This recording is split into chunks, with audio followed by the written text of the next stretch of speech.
Is there any questions that anyone has? Yeah. Should we just wait for a microphone to come down? One's just coming for you now.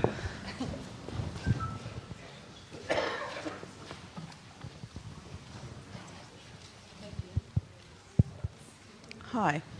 I've understood today has been about the empire, about how it's decorated its buildings in a social and governmental context.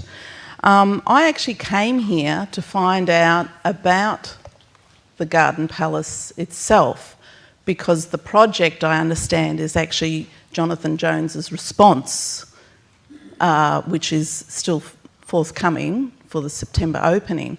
So I understand this sort of decoration that's been presented of the empire, but I still need to know of the Garden Palace and of the contents of it. Now, I do realise that placed right behind you are at least 20 sponsorships that have been granted for this project. I think I think there's 20 or 23.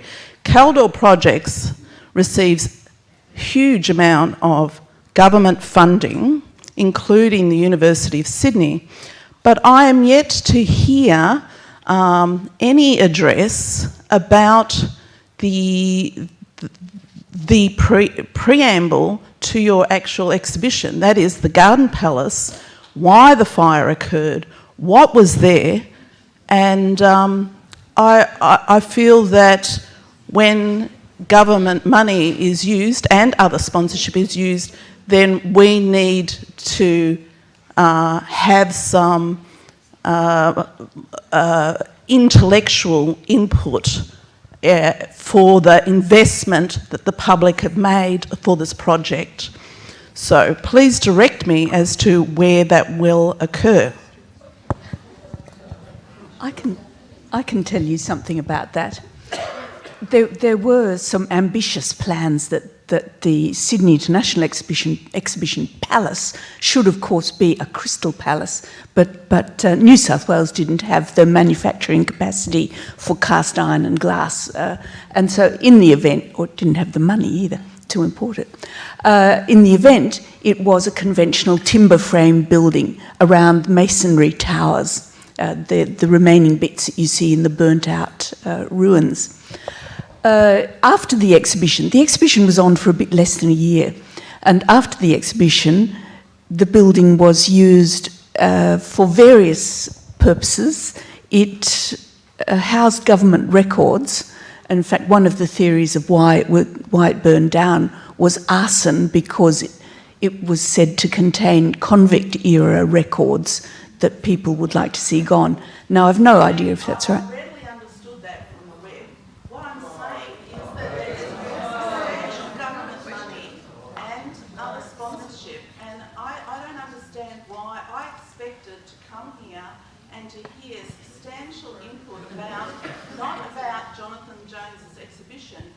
About the preamble, the importance of the Garden Palace, the Indigenous art. It housed the Sydney International Exhibition. That's its importance. I want to hear about those projects. But where in your program is that going to occur? We might just take that as a comment. So thank you. Having a bit of a Tony Jones moment. Is there another question? There's a question here, maybe. Okay, thank you very much.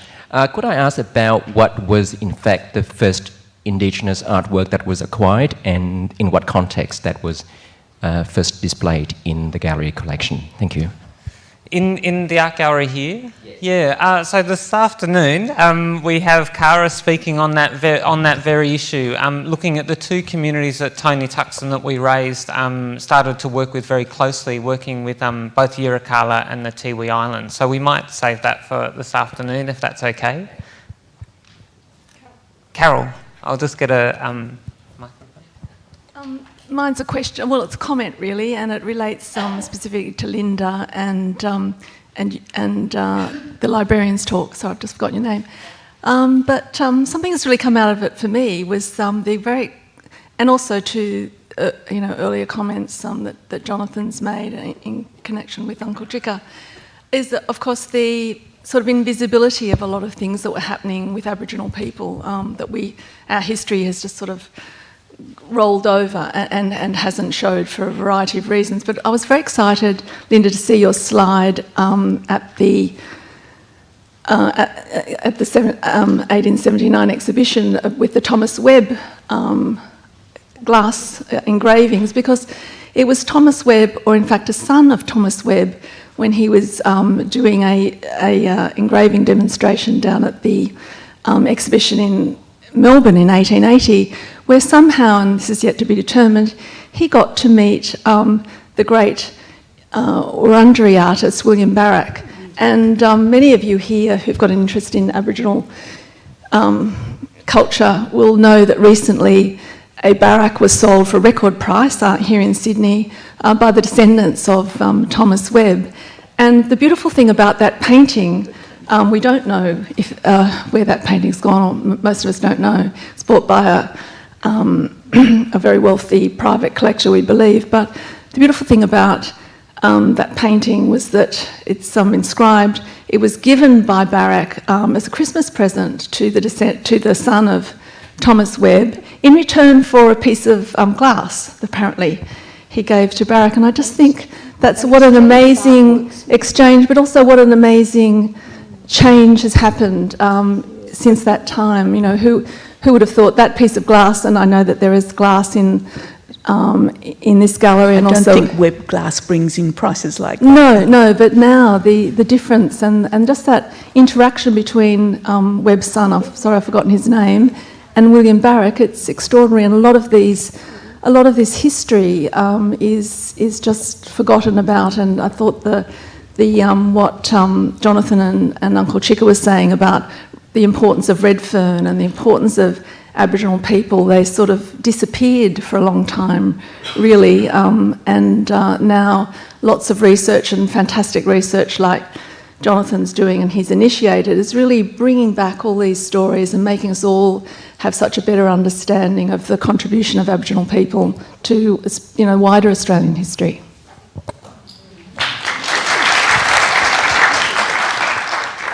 Should we have one more question, then we might break for lunch, just because it is an extraordinary group of people up here, so I think it would be good for us to have a few questions. Hello, I was interested in the presentation, all of them actually, but when there was the commentary on the palace looking towards the heads and it functioning as a welcoming, as a site of welcome. And then we had the walk through the city and what everything meant. And I started to think about Central Station and what a terrible state it's in. But in fact, it was a grand building because it was a welcoming part of Sydney. And then I thought to myself, well, where is the welcoming part of Sydney now? Where is the kind of entrance to the city? And does that sort of somehow contribute a little bit to perhaps the confusion that people might feel about it? I was taken by that was the role that was seen to be important. Well, is that an important role now?